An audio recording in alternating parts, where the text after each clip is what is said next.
헌집 줄게 새집다오 두꺼봐 헌집 줄게 두꺼봐 헌집 줄게 새집다오 두꺼봐 헌집 줄게 새집다오 두꺼봐 헌집 줄게 새집다오 두꺼봐 떡 두꺼봐.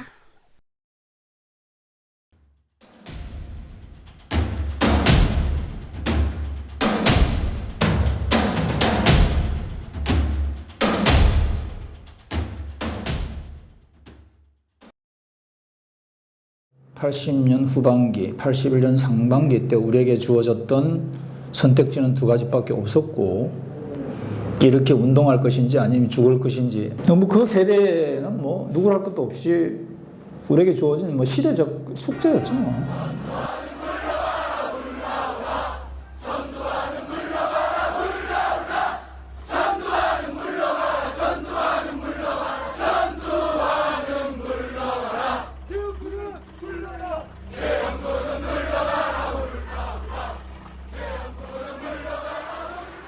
박정희 정권이 지났는데 5.18 광주 학살이 있고 전두환 시대가 오고 전남대 학생들의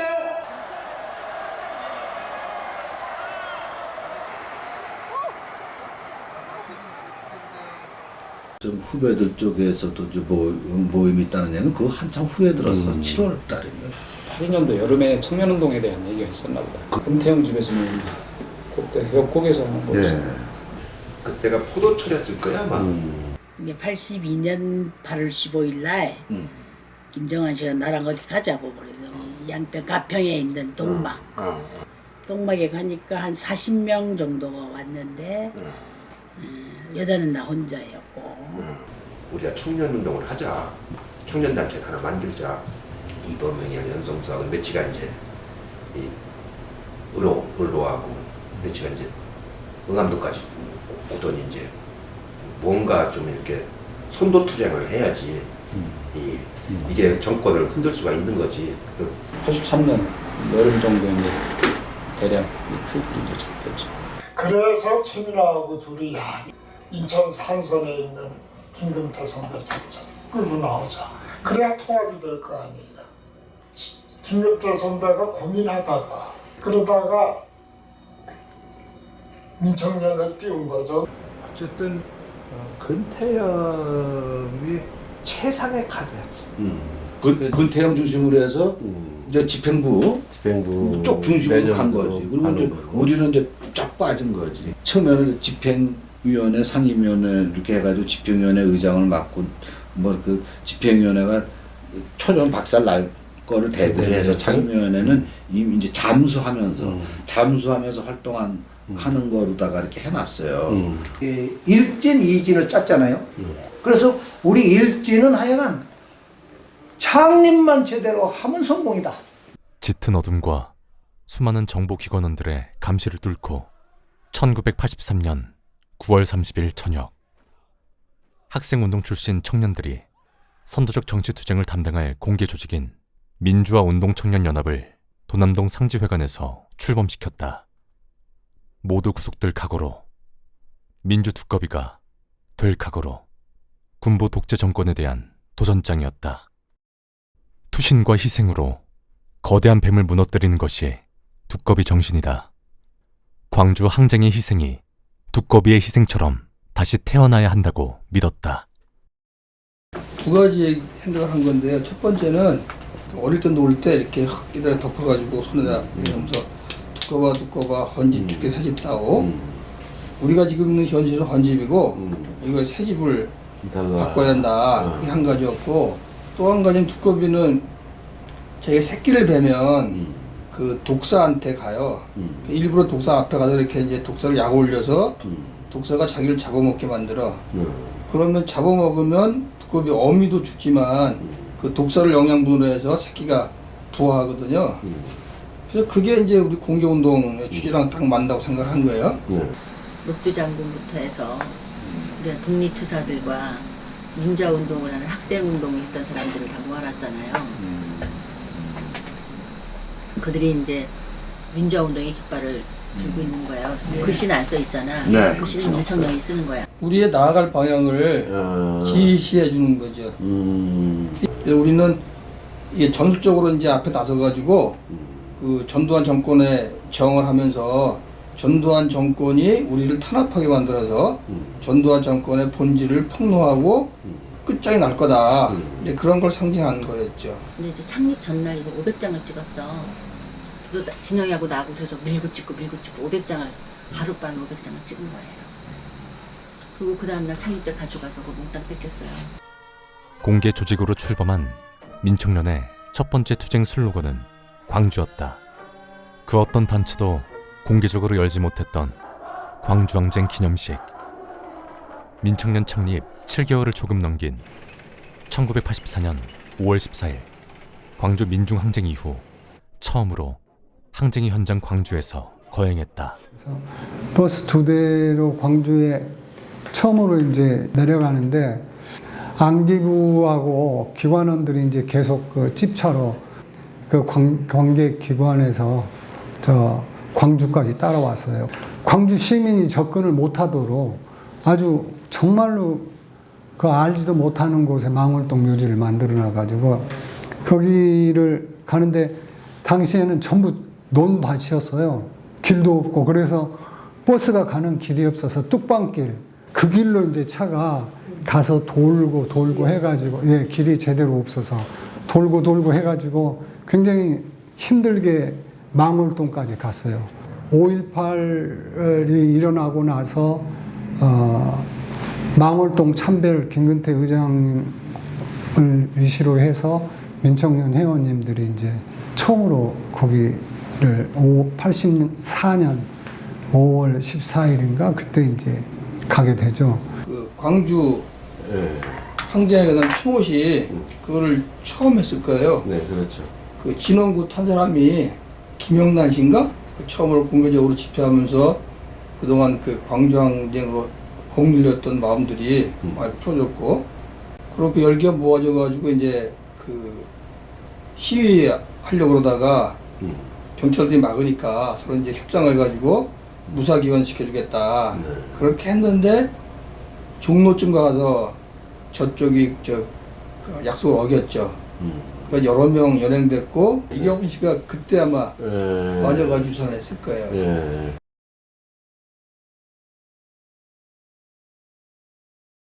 민청년 창립투쟁의 성공은 광주항쟁 이후 위축된 부문운동들을 자극하는 기폭제가 되었다.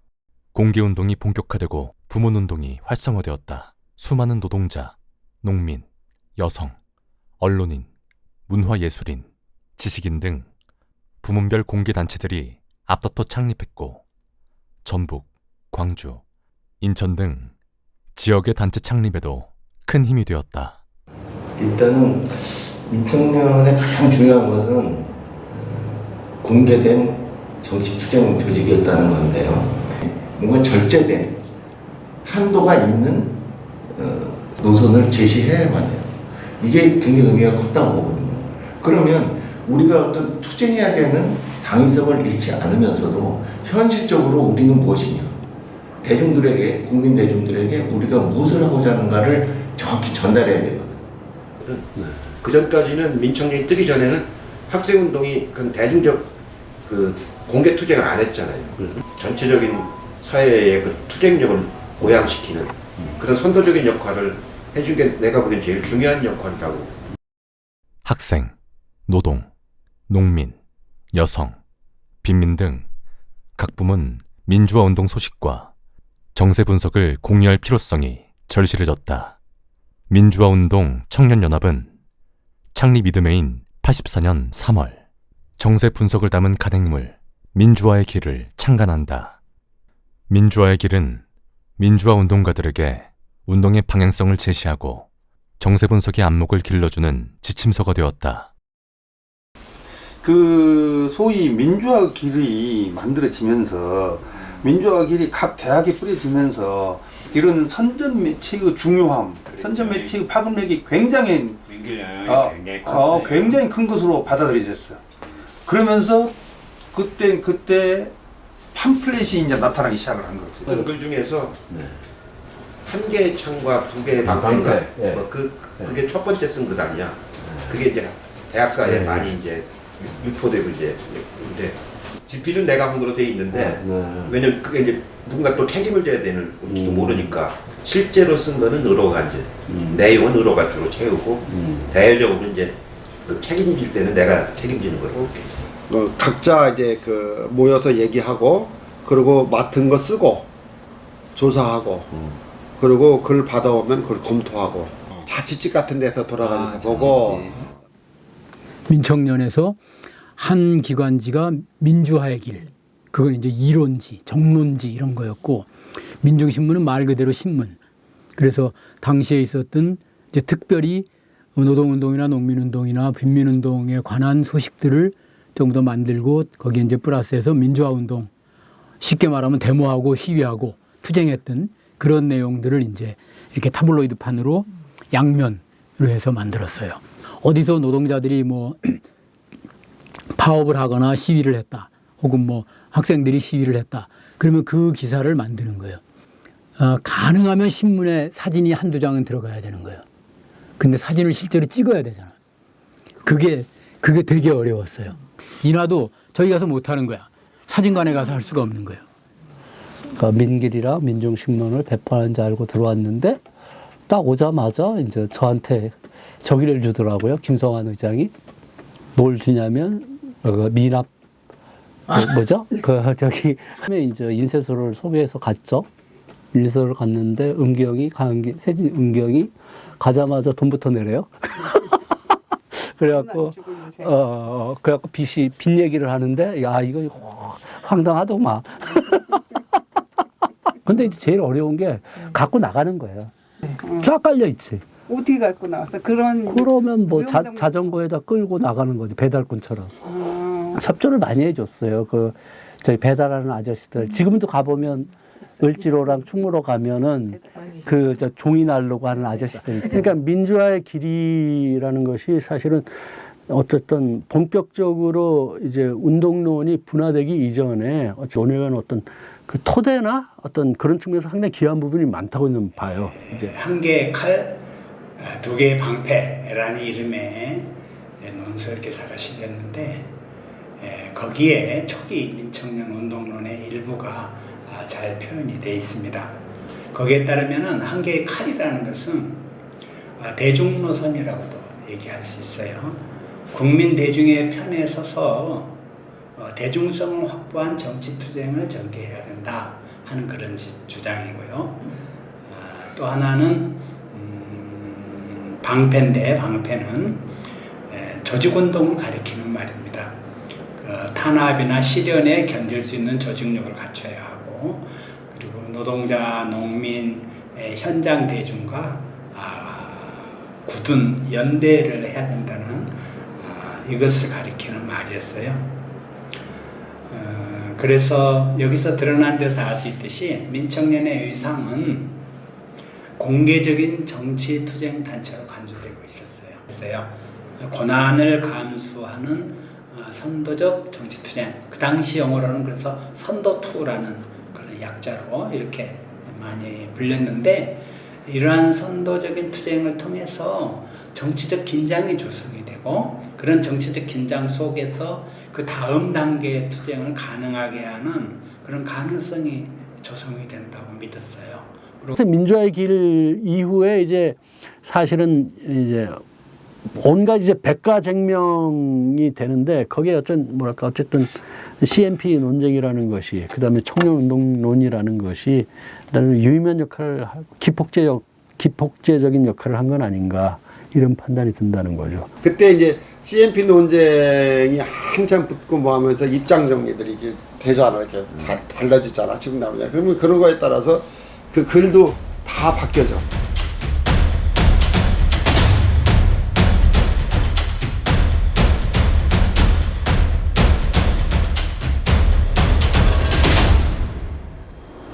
상당히 그게 잘 됐어요. 일단은 이제 운동론을 확보하는 게 좀 필요했고, 그 다음에 이제 다른 여성 단체하고의 관계를 어떻게 할 건가.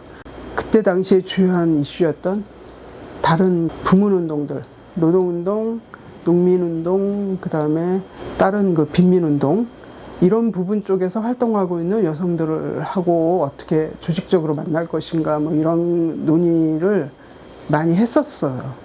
그 이제 여성 단체들이 그거를 정치 이슈화해서 싸우는 거를 되게 꺼려했어요. 그때 당시에. 절대로 이제 그 앞줄에 서질 않으려고 하고, 그러니까 우리는 이제 그런 단체장들을 앞줄에 세우는 거를 또 이제 어떻게든 강구를 해내야 되기 때문에 그쪽 사람들한테 이제 우리가 이제 그 선봉에 쓴다라고 하는 거를 일단 약속을 하고, 그리고 이제 같이 그 연대해서 그 현수막 들고 같이 가서 항의하고 뭐 이런 활동들을 주로 했는데, 주로 이제 우리 여성부 회원들이 이제 많이 희생을 많이 하긴 했었지만 하고 나서 굉장히 뿌듯해하고. 민청년은 노동자, 학생, 청년이 중심되는 노학청연대를 지향하며 다양한 활동을 전개했다. 서울 미문화원 점거와 같은 격렬한 학생운동이 전국에서 일어났다.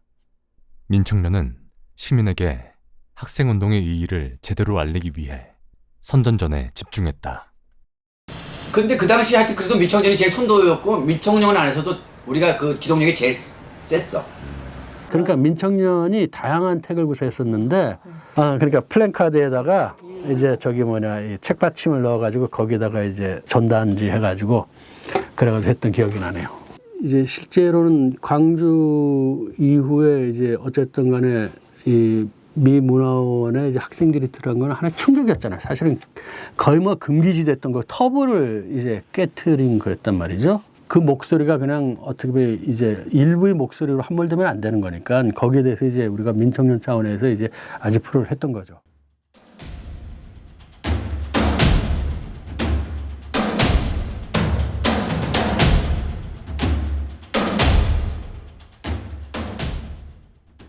격렬해진 학생운동에 이어 한국전쟁 이후 최초의 노동자 동맹파업인 구로동맹파업이 있었다. 민청년은 노학청 연대 활동을 통해 민족 민주운동의 투쟁을 폭넓게 확산해 나갔다. 그러나 이를 심각한 위협으로 느낀 전두환 정권은 민청년을 학생운동과 노동운동의 배후로 지목해 집중적인 탄압을 시작했다. 85년도 되면서부터 서서히 구속되기 시작을 했죠. 네. 김근태 선배 잡혀갔던 얘기 듣고 그 이제 집행부는 다 집에 안 들어갔어요. 최민아 형하고 김희상 대변인이 연예인이 됐어요. 그래도 나는 이제 사무실 지키고 있었죠. 김근태 의장을 비롯한 지도부들이 만연행돼서 특히 남영동에서 정말 상상할 수 없는 고통을 받으면서 고문을 당하고 민청년 같은 동지들 사이에 엄청난 충격이었어요.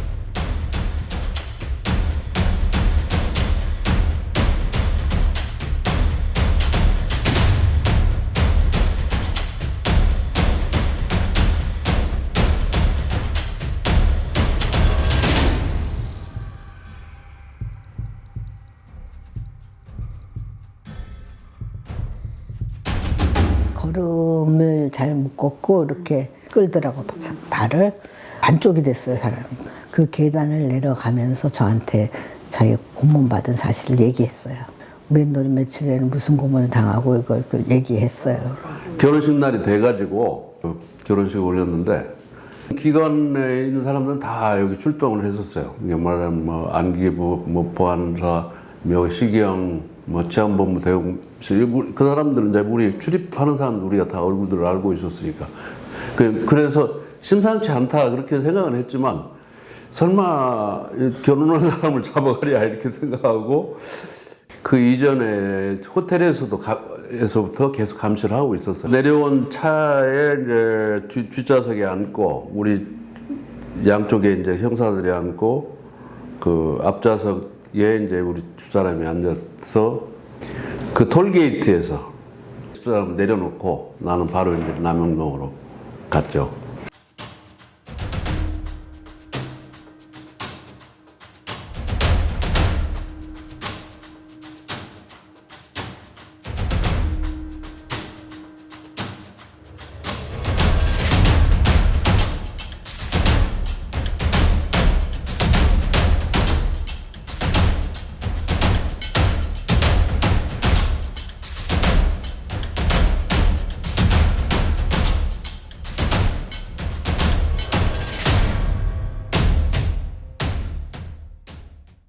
(1985년 12월) 민청년 구속자 가족을 중심으로 민주화 실천 가족운동협의회를 창립했다.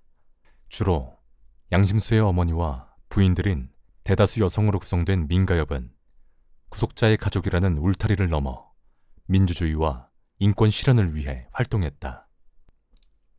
85년 9월 26일부터 이제 해가지고 농성을 하는 과정에서 사람들이 규합되고 이제 뜻을 같이 한 거죠. 민가협이라는 걸 협의체를 구성하자. 그런 합의를 받고 그 창립이 12월 12일.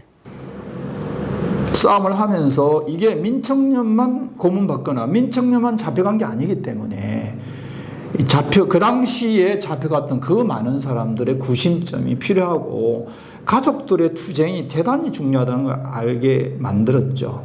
내 아들의 석방, 내 남편의 석방이 아니다. 진정한 석방을 하려면 민주화를 해야 된다. 그리고 민가협은 80년 투쟁에 있어서 민청년이 만들어내던 최고의 조직적 성과고 또 하나의 두급이라고 생각합니다. 전두환 독재 정권은 학원안정법 제정을 추진하며 학생운동을 탄압하고 정권 유지를 위해 폭력을 서슴지 않았다. 그러나 민청년은 국가의 조직적 폭력에 맞서 고문공대위를 조직하고 이를 중심으로 폭넓은 전선을 구축하며 권력에 굴하지 않고 맞서 싸웠다. 안기부 요원이 2명이 올라오더라고요. 건물 위로. 그래서 주변을 둘러보니까 아무것도 나를 보호할 수 있는 물건이 없어요. 오로지 하나 연탄집게밖에 없더라고요. 그래서 올라오자마자 연탄집게를 막 휘두르면서 감히 여기가 어디라고 올라오느냐라고 아글아글 썼어요. 그랬더니 그분들이 막 불이 나게 내려가면서 건물 밑에서 기다리고 있는 거예요. 근데 사무실에는 사람이 없었어요. 그때 한두 명 정도였을 것 같아요. 그래서 집에를 어떻게 가야 되나 굉장히 긴장되었죠. 공개 정치투쟁이라는 게 이게 보통 일이 아닐 텐데 응? 이거를 정말 어떻게 하냐. 사무실 오픈투쟁, 사무실 사수투쟁, 반정부 투쟁을 하면서 사무실을 오픈한다는 생각을 못한 거야. 사실은 운동의 중심이 된 거죠. 코어 역할을 한 거예요. 사실은 연대의 코어. 태초에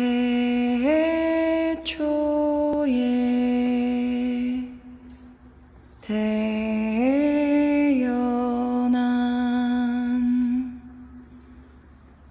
살아간다는 아픔 살아간다는 기쁨 노학청 연대 시위라 그러죠. 학생 그룹들하고 사인을 정하는 거죠. 그때 사인은 몇 시경에 하는데 그리고 딱 그 조직교한테 전부 동원 내용을 내려지고 이제 그쪽 모여라. 현수막이 내려오고 유인물이 내려오면은 한다. 그런 사인이었죠. 그래서 저도 이제 보고 딱 뛰어 올라갔는데 이렇게 발 하나 팔만 올라가고 못 올라치는 거예요. 종로서에 가니까 뭐 엄청 모였어요. 이게 학생들이 그냥 바닥에 전부 일반인들 와가지고. 엄영형 있을 때 저걸 많이 했어. 가투를. 지금 여기 홍대시장 있잖아. 거기 가서도 막 한 50명씩 모여갖고 으쓱으쓱 데모하다가 유물 쫙 뿌리고 거기 그 다음에 저쪽 수유리 그 수십 명이 딱 모여갖고 꽉 하고 구호도 외치고 그리고 뛰는 거야. 그런 걸 했어. 서울대학생 박종철이 남영동 대공분실에서 물고문을 당하다가 사망했다. 민청년은 고문 공대회를 중심으로 대책위를 꾸리는 데 앞장섰고 전국적인 규탄 분위기를 끌어올렸다. 이러한 열기가 개헌투쟁과 결합하여 민주헌법 쟁취 국민운동본부가 결성되었다. 화라산처럼 터져나온 6월 민주항쟁의 한복판에 민청년이 서 있었다. 이제 박종철 그 추도사, 내가 첫 번째 쓴 기사가 추도사예요. 그러니까 딴 데 나온 추도사는 하고 다른 게 이제 조금 강조했었던 거는 딴 데는 그냥 그 불쌍한 고문의 피해자로 썼는데 우리는 그러니까 동지에 대한 측면, 동지를 보호하기 위해서 보호하다가 그렇게 했었다. 이제 그렇게 그 승계평이 좋았다고 내가 나중에 들었어요.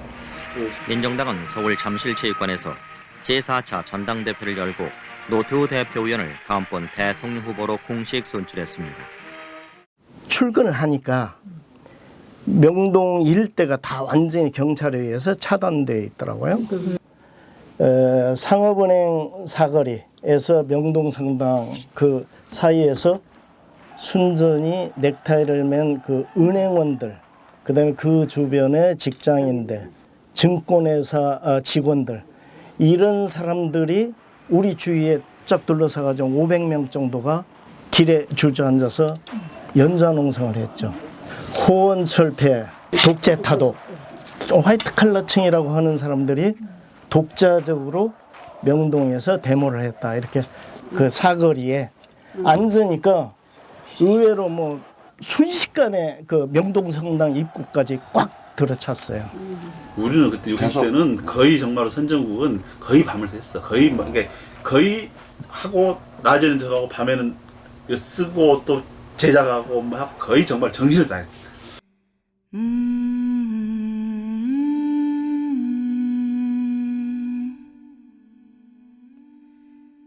고개 들어 웃어본다. 하늘 아래 살아감으로.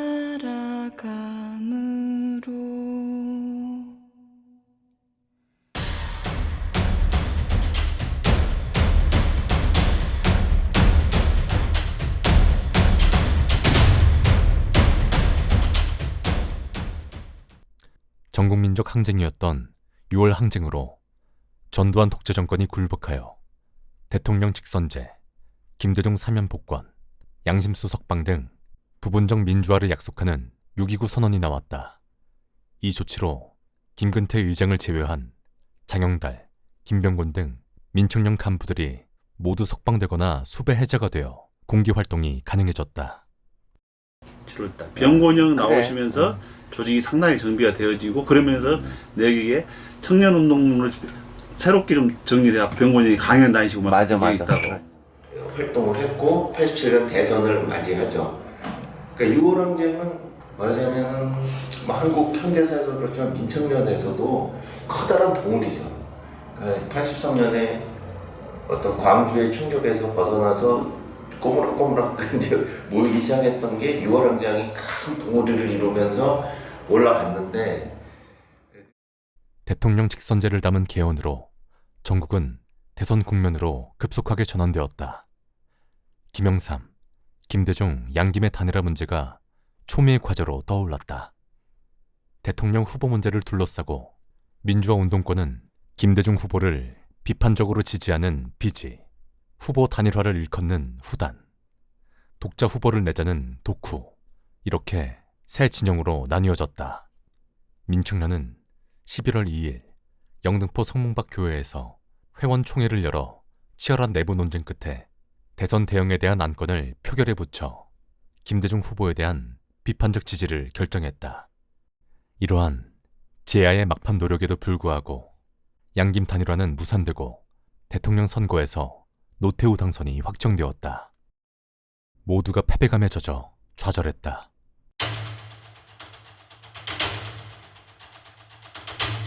유월항쟁으로 우리가 굉장히 많은 것을 성취하고 뿌듯한 것은 잠시이고 긴 좌절로 접어드는 거죠. 그러니까 절차적 민주주의가 어느 정도 보장이 되니까 공개적인 활동이라든가 정치활동 이런 게 다 가능해지고 막 하는 분위기가 되니까 민청년의 선도적 정치투쟁이 별로 더 이상 요청되지 않는 정치 정세가 된 거죠. 하면 민주주의 회복도 중요하지만 민주주의 회복과 동시에 우리 사회를 한 단계 더 끄집어 올릴 수 있는 이것이 지금 무엇이었는가라는 것이 나름대로 고민하는 과정이었을 텐데 그 부분들이 잘 안 되는 거예요. 이게 잘 딱딱 연결이 안 되는 게 우리 머릿속 생각하고 실제의 사회의 일의 진행은 이게 안 되는 거예요. 민청년 자체를 강력한 투쟁 조직으로 이걸 바꾸자. 표결이 붙였는데 부결이 됐어. 궁여지책으로 단일화해라 하고 끝까지 있을 수 없으니까 뭔가 방법을 찾아야 된다 해서 나온 게 비판적 지지인데 해서 대선이 치러졌는데 결과는 참으로 참담했죠. 노태우 당선이 확실해지던 중 구로구청에서 부정투표함이 발견되었다. 김병곤 민청년 부의장은 구로구청에서 부정투표함을 점거했다. 김병곤 부의장은 시민과 함께 농성하며 농성 지도자로 역할을 다하며 2박 3일간의 투쟁을 이끌었다. 이제 그날 대선 날인데 이제 민통연에서 조를 짜서 그 선거 감시를 하게 됐어요. 연락이 와서 그 구로구청에 투표함이 지금 시비가 됐다. 투표함을 이제 에워싸고 이제 지키고 있는 거야. 표를 집어넣어서 부정투표함을 만드는 것을 목적으로 했다는 거지. 이제 시민들이 훨씬 더 구로 구민들이 또 많이 구청에 몰려들고 노태우의 당선이라는 절망에도 불구하고 꺼져가는 투쟁의 불씨를 살려내려 몸을 던졌지만 결국 강목과 최루탄으로 무장한 경찰은 무력으로 시위대를 진압했다. 김병곤 부의장은 총책임자로서 구속되었다. 모여있던 수많은 학생과 시민들도 함께 구속되었다. 이건 정말 놓쳐서는 안 된다. 그리고 이건 내가 현장 관리를 맡아야겠다. 김병곤 정책실 차장이 이제 그래서 그날 밤에 들어가야 됐어. 김병곤 부의장은 수감 중 감옥에서 위암이 발병했고 1990년 12월 영면하였다. 하늘 아래 살아감으로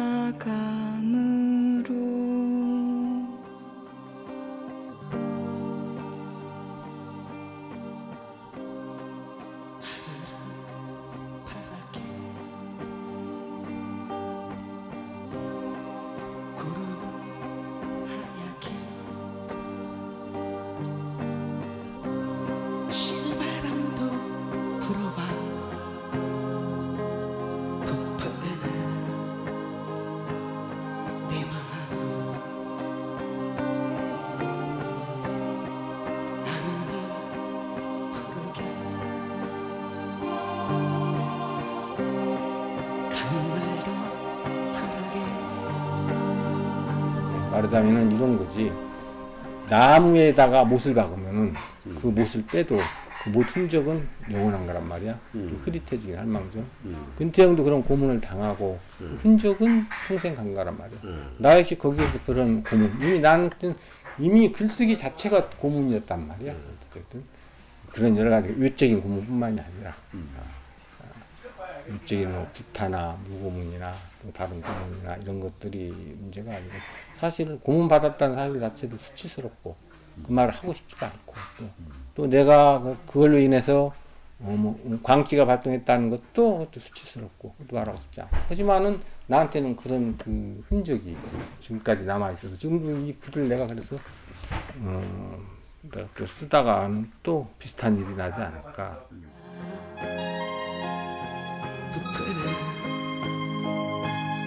내 마음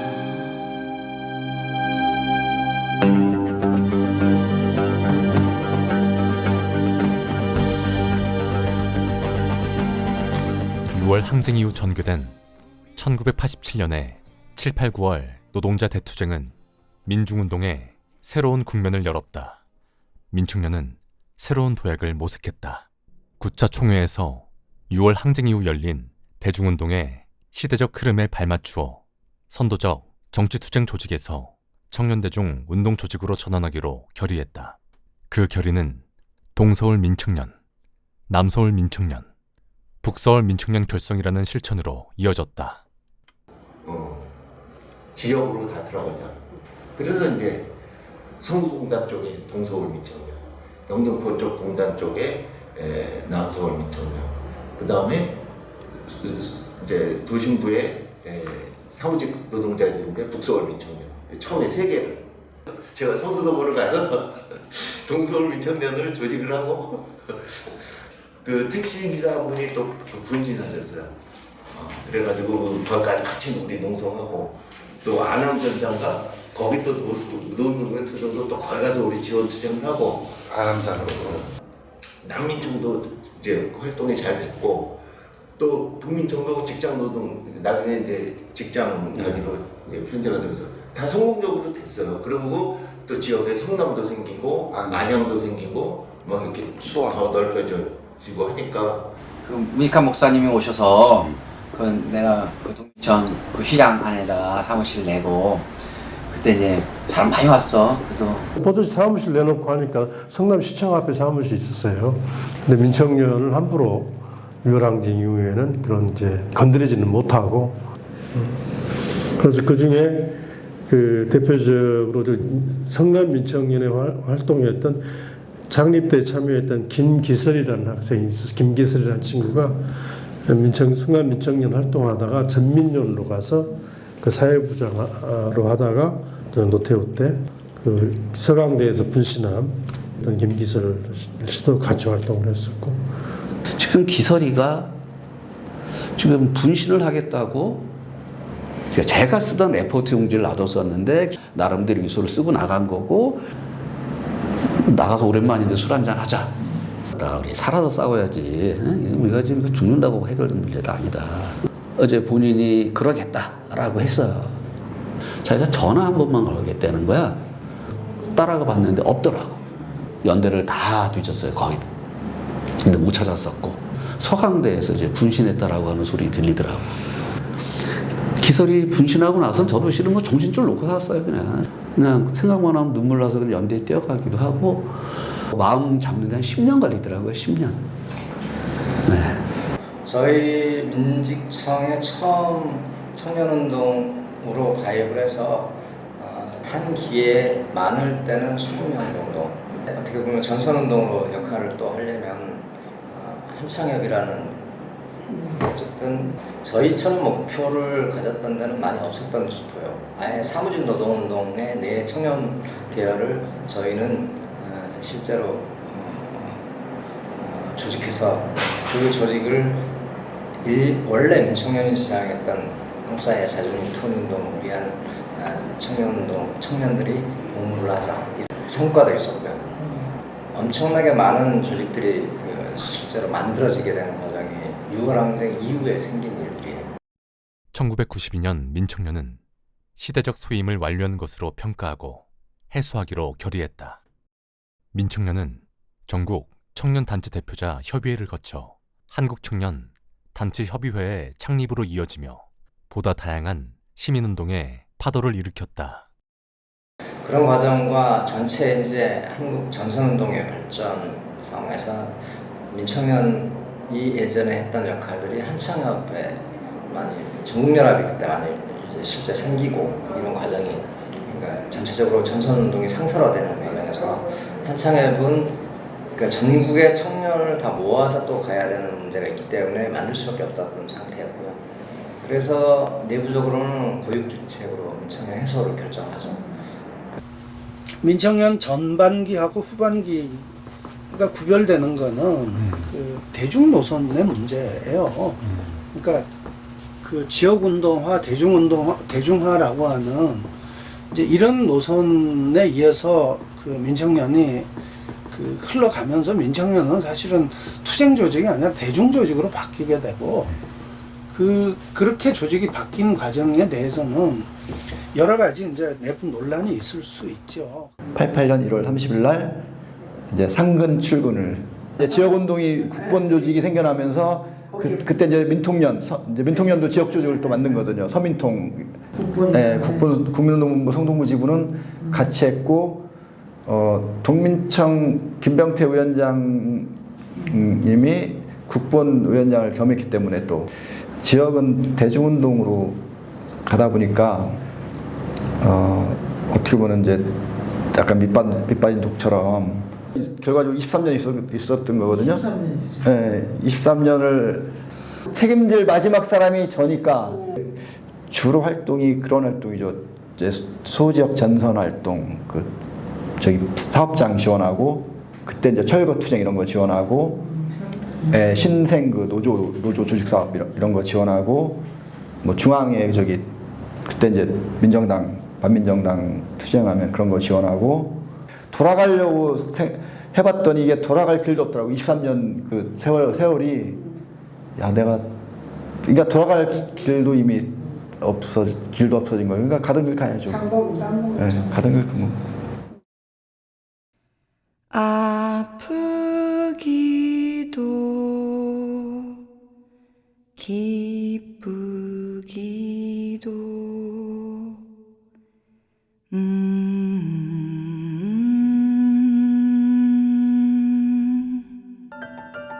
살신성인의 두꺼비 정신으로 냉혹한 독재의 어둠을 온몸으로 밀어낸 민주화운동 청년연합. 새로운 시대는 선물처럼 그저 오지 않았다. 청년의 피와 땀으로 민주주의는 서서히 뿌리내렸다. 훌륭한 사람들을 많이 만났어요. 이때 당시에.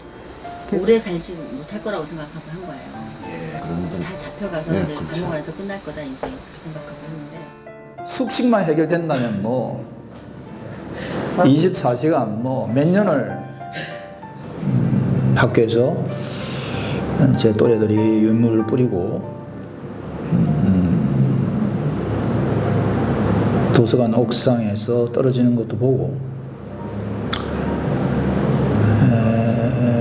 각자가 책임지는 방식에 대해서 고민을 했던 거고 감옥 가는 친구들, 사고로 죽는 애들 이런 것들을 보면서 왔기 때문에 항상 그런 광주뿐만 아니라 학생이 아닌 사실은 민간인 신분으로 해서 어쨌든 간에 시위에 참여한다는 건 굉장히 리스크가 큰 거 아니에요. 네. 그때 참여했던 사람들의 어떤 각오나 결기 같은 경우에는 굉장히 좀 뭐랄까 사실은 저 같은 이 겁쟁이가 볼 때는 굉장히 대단한 사람들이 아니었나 그렇게 판단이 듭니다. 민청을 통해 가지고 근태 선배라든가 등등 좋은 사람들을 많이 만나서 참 그런 측면에서는 참 복받은 편이다 생각을 하고 그런 것이 지금의 나를 버티게 해준 버팀목이다 그렇게 생각을 해요. 그런 분들 덕분에 지금이 내가 생각을 정리할 수 있었고 살아간다. 저런 분들이 저렇게 살아가는데 우리는 뭐 조금 더 우리도 우리나라도 해야 되지 않냐는 그런 게 했었다는 생각을 좀 하고 살아가고 있습니다. 민주화운동했던 동지들은 지금도 한없이 존경하고 있습니다. 그 같이 했던 동지들이 너무 순수했어요. 모든 분들에 대한 존경이 지금도 가슴에 남아있고 또 살아있습니다. 새끼를 품고 있던 두꺼비는 이제 모두의 것이다. 민청년으로부터 다음 세대로 이어졌고 광장에서 마을로 퍼져나갔다. 탄압과 폭정이 다시 나타날 때마다 민청년은 언제라도 어디서든 나타날 것이다. 골목의 귀퉁이에서 청소년의 손끝에서 꺼지지 않는 불꽃이 되어 민주주의를 지키리라. 참 저런 양반들 같이 만나서 같이 일을 할 수 있다는 것이 내 인생에 있어서 굉장한 큰 참 행운이다 하는 그런 생각을 한 적이 있었는데 그냥 그때가 인생에서 가장 좋았던 시기예요. 그때처럼 좋았던 시절은 없어요. 제 인생에서 민주화운동을 하고 감옥에 가고 갔다 와서 이범영 선배, 김근태 선배한테 콧귀에서 민청년 운동을 시작했던 그 시기가 제 인생에서 최고의 화양연화가 아니었나 이런 생각을 해보고 다시 돌아간다면 정말 망설임 없이 다시 거기에 뛰어들고 그리고 살아있는 김근태, 살아있는 이범영과 함께라면 훨씬 더 좋겠죠. 네. 그때도 내가 이렇게 막 그 절망적이지 않았던 게 그 든든한 울타리였어. 민청년 식구라는 게 재근이를 중심으로 해서 참 든든한 울타리였어. 그래서 설마 이제 내가 힘든데 쟤네들이 이제 모른 척 할 리는 없을 거 아닌 게 비요. 그러니까 사는 게 덜 무서웠어. 덜 무서웠어. 그때는 전부 다 나한테는 가족이었어. 한 번도 그 애들을 남이라고 생각해 본 적이 없어. 가족이었어. 민주화운동 청년연합. 그대가 영원한 청춘이다. 뜨겁게 사랑했던 우리들의 젊은 날. 함께해서 행복했다. 우리 민청년. 죽어도 죽지 않으리라.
끝마무리에는 좀 놓으십시오.